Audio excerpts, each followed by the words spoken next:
ಇಲ್ಲಿ ನೋಡಿ ಎಷ್ಟು ದೊಡ್ಡ ಕಟ್ಟಡ. ಕಟ್ಟಡವನ್ನು ಕಟ್ಟಲು ಎಷ್ಟು ಸುಳ್ಳಿನ ಸರಮಾಲೆಗಳನ್ನು ಕಟ್ಟಿರಬೇಕು. ಅದೇನು ಪಾಪ ಮಾಡಿ ಬಂದಿದ್ದ ಈ ಗಾಡಿ ನನ್ನ ಕೈಗೆ. ನೀನ್ ಕಾಂತಾಗಿನ ಡೇಂಜರ್ ಇದೆಯಲ್ಲ, ಡೇ ಅಂಡ್ ನೈಟ್ ನನ್ನ ಯೂಸ್ ಮಾಡ್ಕೊಂಡು ಈಗ ನೆರೆ ಸಂತ್ರಸ್ತ ಪ್ರದೇಶಕ್ಕೆ ಕಳಿಸ್ಯಾರಲ್ಲ. ಇದು ಯಾರ್ದೋ ಹೆಸರು ಬರ್ತಾ ಇದೆ ಗಾಡಿ ಓನರ್ದು.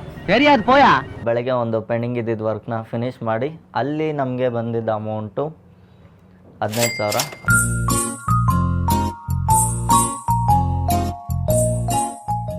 ಮಾರ್ನಿಂಗ್ ವ್ಯೂ ನೋಡಿದ್ರು ಏನಿದೆ, ಏನು ಸಖತ್ತಾಗಿದೆ ನೇಚರು. ಇದು ನಮ್ಮ ಆಫೀಸ್ ಬಾಲ್ಕನಿ ಇದೆ. ಬಾಲ್ಕನಿಯಿಂದ ನೋಡಿದ್ರೆ ನಮ್ಗೆ ಈ ಥರ ಕಾಣಿಸುತ್ತೆ. Hello guys, welcome back to my new vlog. ಇವತ್ತು ಡೇಟ್ ಬಂದುಬಿಟ್ಟು 16ನೇ ತಾರೀಕು ಡಿಸೆಂಬರು. ಟೈಮ್ ಎಷ್ಟಾಯಿತು? 7:31 ಆಗಿದೆ. ಸೊ ಇವಾಗ ನಾನು ಇವತ್ತಿನ ಜರ್ನಿ ಸ್ಟಾರ್ಟ್ ಮಾಡ್ತಾಯಿದ್ದೀನಿ. ಆ್ಯಕ್ಚುಲಿ ನಾನೇನು ಮಾಡ್ತಾಯಿದ್ದೀನಿ, ನಾನೇನು ಕೆಲಸ ಮಾಡ್ತಾಯಿದ್ದೀನಿ, ನನಗೆ ಅರ್ನಿಂಗ್ ಸೋರ್ಸ್ ಏನು ಎಲ್ಲ ನಿಮ್ಗೊಂಥರ ಡೌಟ್ ಇರ್ಬೋದು. ಸೊ ಅದಕ್ಕೋಸ್ಕರ ನಾನು ಅದನ್ನು ಈ ವಿಡಿಯೋದಲ್ಲಿ ಕ್ಲಾರಿಫೈ ಮಾಡ್ತೀನಿ. ನಾನು ವರ್ಕ್ ಮಾಡ್ತಾ ಇರೋದು ಬಂದುಬಿಟ್ಟು ಅರ್ಬನ್ ಕಂಪ್ನಿ ಅಂದ್ಬಿಟ್ಟು ಒಂದು ಕಂಪ್ನಿಯಲ್ಲಿ. ಇದು ಬಂದುಬಿಟ್ಟು ಲೈಕ್ ಸ್ವಿಗ್ಗಿ, ಝೊಮ್ಯಾಟೊ, ರ್ಯಾಪಿಡೋ ಇದೇ ರೀತಿಯಾದಂಥ ಒಂದು ಕಂಪ್ನಿ. ಇದರಲ್ಲಿ ಏನಾಗುತ್ತೆ ಅಂದರೆ ಸ್ಕಿಲ್ ಇಂಪಾರ್ಟೆಂಟ್ ಆಗುತ್ತೆ. ಇದರಲ್ಲಿ ಸುಮಾರು ಕ್ಯಾಟಗರೀಸ್ ಇದೆ, ಬಟ್ ಆದರೆ ಇದರಲ್ಲಿ ನಾನು ಚೂಸ್ ಮಾಡ್ಕೊಂಡಿರೋದು TV ಆ್ಯಂಡ್ ಲ್ಯಾಪ್ಟಾಪ್ ಸರ್ವಿಸ್.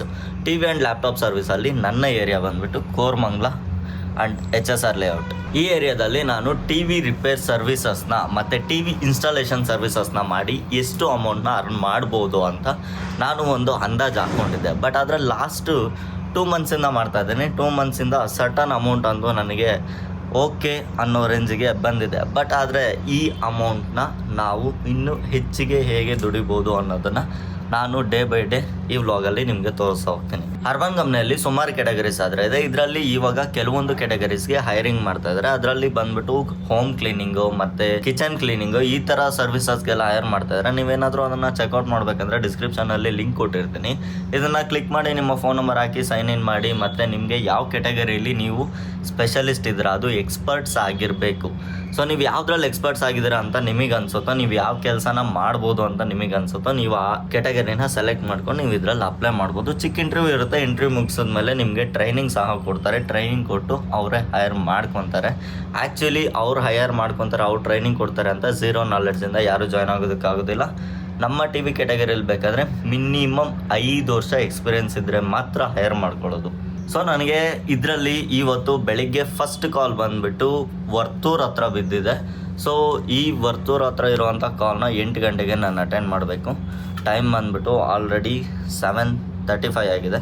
ಇವಾಗ ನಾನು ಇಲ್ಲಿಂದ ಒಂದು ಟೀ ಕುಡಿದು ಹೊರಟ್ರೆ ಆಲ್ಮೋಸ್ಟ್ 8 o'clockಗೆ ರೀಚ್ ಆಗ್ಬೋದು ಅಂತ ಅಂದ್ಕೊಂಡಿದ್ದೀನಿ. ಸೊ ಇವಾಗ ನಾನು ಸ್ಟಾರ್ಟ್ ಆಗ್ತಿದ್ದೀನಿ. ಅಲ್ಲಿ ಹೋಗಿ ರೀಚ್ ಆಗಿ ನಾನು ನಿಮಗೆ ಸಿಗ್ತೀನಿ.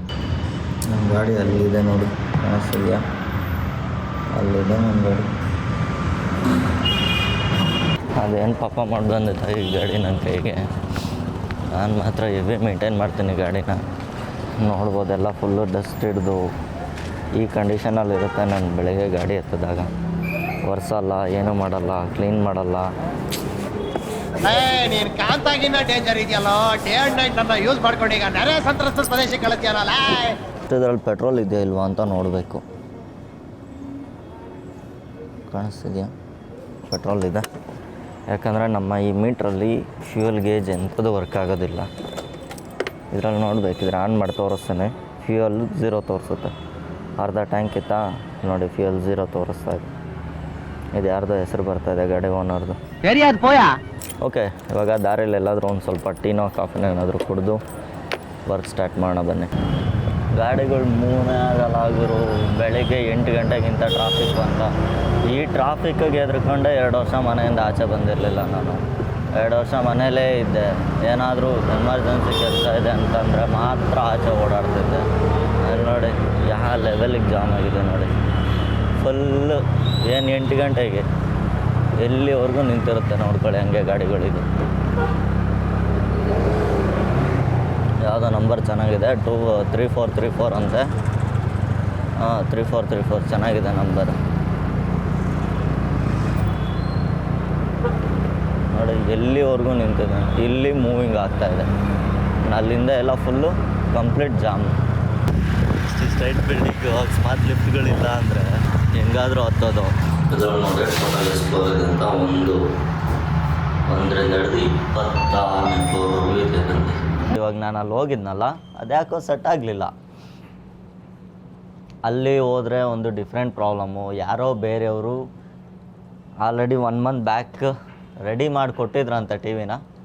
ಅದು ಮತ್ತೆ ಏನೂ ಪ್ರಾಬ್ಲಮ್ ಬಂದಿಲ್ಲ, ಕಸ್ಟಮರ್ಗೊಂದು ಇಲ್ಯೂಷನ್ ಕ್ರಿಯೇಟ್ ಆಗಿದೆ. ಸೊ ಅದಕ್ಕೋಸ್ಕರ ಅಲ್ಲಿಗೆ ಹೋಗಿ ಅದನ್ನು ಚೆಕ್ ಮಾಡಿ ಇದೇನೂ ಇಲ್ಲ, ಅದು ನಿಮ್ಮ ಭ್ರಮೆ ಅಷ್ಟೇ ಅಂತ ಹೇಳಿ ವಾಪಸ್ ಬಂದಿದ್ದಾಯಿತು. ಇಲ್ಲಿಗೆ ನಮಗೆ ಯಾವುದೇ ಅರ್ನಿಂಗ್ ಆಗಿಲ್ಲ. ಇವಾಗ ನಮ್ಮ ಅನ್ನದಾತರು ಊಟ ತಂದಿದ್ದಾರೆ. ಇದು ಇವತ್ತಿನ ನಾಷ್ಟ. ಏನಿರ್ಬೋದು ಇದ್ರಲ್ಲಿ ಗೆಸ್ ಮಾಡಿ. Maybe biryani. Wow, same biryani. ಎಲ್ಲಿಂದಿದ್ದು? ಇವತ್ತಿನ ನಾಷ್ಟ ಇದೆ. ಇವತ್ತು ಸೆಕೆಂಡ್ ಕಾಲು ತಾವರೆಕೆರೆಯಲ್ಲಿದೆ. ತಾವರೆಕೆರೆ ಆದಮೇಲೆ ಅಲ್ಲೇನು ವರ್ಕ್ ಇದೆಯೋ ನೋಡಿಕೊಂಡು ಅದನ್ನು ಮುಗಿಸ್ಕೊಂಡು ನೆಕ್ಸ್ಟು 11:15 ಕಾಲು HSR ಅಲ್ಲಿದೆ. ಇವಾಗ ನಾವು ಬೆಳ್ಳಂಡೂರಿಂದ ಬಿಡ್ತಾಯಿದ್ದೀವಿ. ಸೊ ಇಲ್ಲಿಂದ BTM ಫಸ್ಟ್ ಸ್ಟೇಜ್ ತಾವರೆಕೆರೆಗೆ ಹೋಗಿ ಅಲ್ಲಿಂದ HSRಗೆ ಹೋಗಿ ಬರೋ ಅಷ್ಟೊತ್ತಿಗೆ ಎಷ್ಟೊತ್ತಾಗುತ್ತೋ ಗೊತ್ತಿಲ್ಲ ಟೈಮು. ನಾನಿವಾಗ HSR ಮೇಲೆ BTMಗೆ ರೀಚ್ ಆಗಿ ಅಲ್ಲಿ ನನಗೆ ಮತ್ತೆ ಸಿಗ್ತೀನಿ. ಜಸ್ಟ್ ಇವಾಗ ಆಫೀಸ್ಗೆ ರೀಚ್ ಆದೆ. BTMಗೆ ಹೋಗಿದ್ದೆ. ಸೊ BTMಗೆ ಹೋಗಿ ಅಲ್ಲೊಂದು ಕಾಲ್ ಮುಗಿಸಿ ಅಲ್ಲಿ ಬಂದಿದ್ದ ಅಮೌಂಟು 1300 ರೂಪಾಯಿ. ಅದಾದಮೇಲೆ HSR ಅಲ್ಲ, ಅದ್ರ ಪಕ್ಕದ ಏರಿಯಾ ಗಾರ್ವೆ ಬಾವಿಪಾಳ್ಯ ಅಂತಿದೆ, ಅಲ್ಲಿಗೆ ಹೋಗಿದ್ದೆ. ಅಲ್ಲಿ ಇನ್ನೂ ಅದು ಪೆಂಡಿಂಗ್ ಇದೆ ಅಮೌಂಟು, ಅದು ಬರೋದು. ಅದಾದಮೇಲೆ ಇವಾಗ ಊಟ ತಂದಿದ್ದೀನಿ. ಎಲ್ಲಿ ಊಟ ರೈಸು, ಸಾಂಬಾರು, ಮಜ್ಜಿಗೆ, ಹಪ್ಪಳ. ಇವಾಗ ಊಟ ಮಾಡಿ ನೆಕ್ಸ್ಟ್ ಇವಾಗ 3 ಗಂಟೆಗೆ ಒಂದು ಕಾಲ್ ಇದೆ. ಸೊ ಅದಕ್ಕೆ ಹೋಗಬೇಕು. ಅದಕ್ಕೂ ಮುಂಚೆ ನೆನ್ನೆ ತಂದಿರೋ ಈ 55 ಇಂಚಸ್ ಟಿ ವಿ ಒಂದಿದೆ. ಸೊ ಇದನ್ನು ರೆಡಿ ಮಾಡಬೇಕು. ಇದೆಲ್ಲ ಬಿಚ್ಚಿಟ್ಟಿದ್ದೀನಿ. ಇದಕ್ಕೆ ಕಾಂಪೊನೆಂಟ್ ಬರಬೇಕು. ಕಾಂಪೊನೆಂಟ್ ತರಿಸಿ ಇದನ್ನು ರೆಡಿ ಮಾಡಿ ಡೆಲಿವರ್ ಕೊಡಬೇಕು. ಮತ್ತು ನೆನ್ನೆ ವರ್ತೂರ್ಗೆ ಹೋಗಿದ್ದೆ ಅಂತ ಅನ್ನಲ್ಲ, ವರ್ತೂರಲ್ಲಿ ಸೇಮ್ ಟು ಸೇಮ್ 2 ಟಿ ವಿಗಳು ತೊಗೊಂಬಂದಿದ್ದೆ. ಅದನ್ನು ರೆಡಿ ಮಾಡಬೇಕು. ಅದನ್ನು ರೆಡಿ ಮಾಡಿ ಅವ್ರಿಗೂ ಸಹ ಟಿ ವಿಸ್ನ ಡೆಲಿವರ್ ಮಾಡಬೇಕು. ಇವತ್ತಿನ ಕೆಲಸ ಇಷ್ಟಿದೆ. ಸೊ ಊಟ ಮಾಡಿಬಿಟ್ಟು ನಾನು ಮತ್ತೆ ಸಿಗ್ತೀನಿ. ಊಟ ಮುಗಿಸ್ಕೊಂಡು 3 ಗಂಟೆ ಕಾಲ್ಗೆ ಹೋಗಿದ್ವಿ. 3 ಗಂಟೆದು ಒಂದು ಸೋನಿ 65 ಇಂಚಸ್ ಟಿ ವಿ ಇತ್ತು. ಸೊ ಅದನ್ನು ನೋಡಿಕೊಂಡು ಅಲ್ಲಿಂದ 5 ಗಂಟೆ ಕಾಲ್ಗೆ ಹೋಗಿದ್ವಿ. 5 ಗಂಟೆ ಕಾಲ್ಗೆ ಸ್ವಲ್ಪ ಬೇಗನೆ ಹೋಗಿದ್ದೆ. ಅಲ್ಲಿ ಮುಗಿಸ್ಕೊಂಡು ಬರೋ ಅಷ್ಟರಲ್ಲಿ 6 ಗಂಟೆಗೆ ಇನ್ನೊಂದು ಕಾಲ್ ಬಿದ್ದಿತ್ತು. 6 ಗಂಟೆ ಕಾಲ್ ಬಂದುಬಿಟ್ಟು BTMಲ್ಲಿ. ಅಲ್ಲಿ ಕಾಲ್ ಮುಗಿಸ್ಕೊಂಡು ವಾಪಸ್ ಆಫೀಸಿಗೆ ಬಂದು ಆಫೀಸಿಂದ ಸೀದಾ ನಾವು ಹೋಗಿದ್ದು ಎಲೆಕ್ಟ್ರಾನಿಕ್ ಸಿಟಿಗೆ. ಎಲೆಕ್ಟ್ರಾನಿಕ್ ಸಿಟಿಯಿಂದ ಮತ್ತೆ ನಾವು HSRಗೆ ಹೋಗಿ ಬೆಳಗ್ಗೆ ಒಂದು ಪೆಂಡಿಂಗ್ ಇದ್ದಿದ್ದು ವರ್ಕ್ನ ಫಿನಿಷ್ ಮಾಡಿ ಅಲ್ಲಿ ನಮಗೆ ಬಂದಿದ್ದ ಅಮೌಂಟು 15,000. 15,000 ಅಂದರೆ ಅದರಲ್ಲಿ ಪೂರ್ತಿ ನಂದಲ್ಲ, ಆಲ್ಮೋಸ್ಟ್ ಒಂದು 12,000 ಲೆಸ್ ಆಗುತ್ತೆ, 3,000 ರೂಪಾಯಿ. ಫಸ್ಟ್ ಆಫ್ ಆಲ್ ನನ್ನ ಜೀವನದಲ್ಲಿ ಪ್ಯಾಷನ್ ಅಂದರೆ ಏನು ಅಂತಲೇ ಗೊತ್ತಿಲ್ಲ. ಬಟ್ ಆದರೆ ನನಗೆ ಗೊತ್ತಿರೋ ಪ್ರಕಾರ ಪ್ಯಾಷನ್ ಅಂದರೆ ರಾತ್ರಿ 11:24 ಟೈಮ್ ಆಗಿದೆ. ಇವಾಗ ಈ ಟಿ ವಿನ ರೆಡಿ ಮಾಡಿಬಿಟ್ಟು ಬೆಳಗಿಂದ ಮಾಡಿರೋ ವ್ಲಾಗ್ನ ಎಡಿಟ್ ಮಾಡ್ಕೊಂಡು ಕೂತಿದ್ದೀನಿ ಅಂದರೆ ಸೊ ಇದನ್ನು ಪ್ಯಾಷನ್ ಅಂತಾರ, ಹುಚ್ಚತನ ಅಂತಾರ, ಏನೋ ಅಂತ ನನಗಂತೂ ಗೊತ್ತಿಲ್ಲ. ನಿಜವಾಗ್ಲೂ ನಾನು ಇಷ್ಟೊತ್ತವರೆಗೂ ಕೆಲಸ ಮಾಡ್ತಿದ್ದೇನೆ ಅಂತ ನಮ್ಮ ಮನೇಲಿ ಗೊತ್ತಾದರೆ ಎವ್ವಿ ಬೈತಾರೆ. ಹೆಸರು ನಿತೀಶ್. Thank you. ಇವಾಗ ಸ್ವಿಗ್ಗಿಯಿಂದ ಫುಡ್ ತರಿಸಿದ್ದೀನಿ. ಇದು ಇಷ್ಟೊತ್ತಲ್ಲಿ ಏನು ತಿನ್ನಬೇಕು ಏನು ಅಂತ ಗೊತ್ತಾಗದೆ ತರಿಸಿದಂತಹ ಫುಡ್ಡು ಏನಿದೆ ಬನ್ನಿ ನೋಡೋಣ. ಇದು ಸ್ವಿಗ್ಗಿ ಲಂಚ್ ಬಾಕ್ಸ್ ಅಂತ ಆರ್ಡ್ರ್ ಮಾಡಿದ್ದೆ. ಅದ್ರ ಜೊತೆಗೆ ಇದೇನಿದು ದಾಲ್ ಮಖನಿ 80 ಗ್ರಾಮ್ ಅಂತ. ಇದು ಟೊಮೊಟೊ ಕೆಚಪ್ ಕೊಟ್ಟಿದ್ದಾನೆ, ಒಂದು ಬಟರ್ ಕೊಟ್ಟಿದ್ದಾನೆ. ಇದ್ರ ಜೊತೆಗೆ ಲಂಚ್ ಬಾಕ್ಸಲ್ಲಿ ಏನಿದೆ, ಪರೋಟ ಮತ್ತು ಮೊಸರು. ಈ ಜನ್ರೇಷನಲ್ಲಿ ರಿಲೇಷನ್ಶಿಪ್ ಪ್ರಾಬ್ಲಮ್ ಏನು ಗೊತ್ತಾ? ಹುಡುಗಿ ಹುಡುಗನಿಗೆ ಟೈಮ್ ಕೊಡು ಅಂತ ಕೇಳ್ತಾಳೆ. ಆವಾಗ ಹುಡುಗನ ಹತ್ರ ದುಡ್ಡು ಇರೋದಿಲ್ಲ. ಒಂದು ಹುಡುಗಿ ಲವಲ್ ಇದ್ದಾಗ ಹುಡುಗಿ ಹುಡುಗನ ಹತ್ರ ಟೈಮ್ನ ಎಕ್ಸ್ಪೆಕ್ಟ್ ಮಾಡ್ತಾಳೆ. ಇವನು ಅವ್ನ ಜೀವನದಲ್ಲಿರೋ ತುಂಬಾ ಇಂಪಾರ್ಟೆಂಟ್ ಕೆಲಸಗಳನ್ನೆಲ್ಲ ಬಿಟ್ಟು ಹುಡುಗಿಗೋಸ್ಕರ ಟೈಮ್ ಕೊಡೋದಕ್ಕೆ ಸ್ಟಾರ್ಟ್ ಮಾಡ್ತಾನೆ. ಆಗ ಹುಡುಗಿ ನಿನ್ನ ಹತ್ರ ದುಡ್ಡಿಲ್ಲ ಅನ್ನೋ ರೀಸನ್ ಹೇಳಿ ಬಿಟ್ಟು ಹೋಗ್ತಾಳೆ. ಅದೇ ಹುಡುಗ ದುಡ್ಡು ಮೇಲೆ ಫೋಕಸ್ ಮಾಡೋದಕ್ಕೆ ಹೋದಾಗ ಅದೇ ಹುಡುಗಿ ನನಗೆ ಟೈಮ್ ಕೊಡ್ತಾ ಇಲ್ಲ ಅಂತ ಹೇಳಿ ಬಿಟ್ಟು ಹೋಗ್ತಾಳೆ. ಸೊ ಅದಕ್ಕೋಸ್ಕರ ಜೀವನದಲ್ಲಿ ಯಾವುದು ಪರ್ಮನೆಂಟ್ ಅಲ್ಲ. ಟೈಮ್ಗೆ ತಕ್ಕಂತೆ ಪ್ರತಿಯೊಬ್ಬರು ಚೇಂಜ್ ಆಗ್ತಾರೆ. ಅಡ್ಜಸ್ಟ್ ಮಾಡ್ಕೊಳ್ಳೋದನ್ನ ಕಲ್ತ್ಕೊಂಡ್ರೆ ತುಂಬ ರಿಲೇಷನ್ಸ್ ತುಂಬ ಚೆನ್ನಾಗಿರ್ತವೆ. ಅದು ಲವ್ವೇ ಆಗಿರ್ಬೋದು, ಫ್ಯಾಮ್ಲಿನೇ ಆಗಿರ್ಬೋದು. ಓಕೆ ಫ್ರೆಂಡ್ಸ್, ಬಾಯ್, ಗುಡ್ ನೈಟ್. 11:34 ಆಗ್ತಿದೆ ಟೈಮು. ಇವಾಗ ಊಟ ಮಾಡ್ತಾ ಇದ್ದೀನಿ. ಮೊಸರು ಮತ್ತು ಆಲೂ ಪರೋಟ.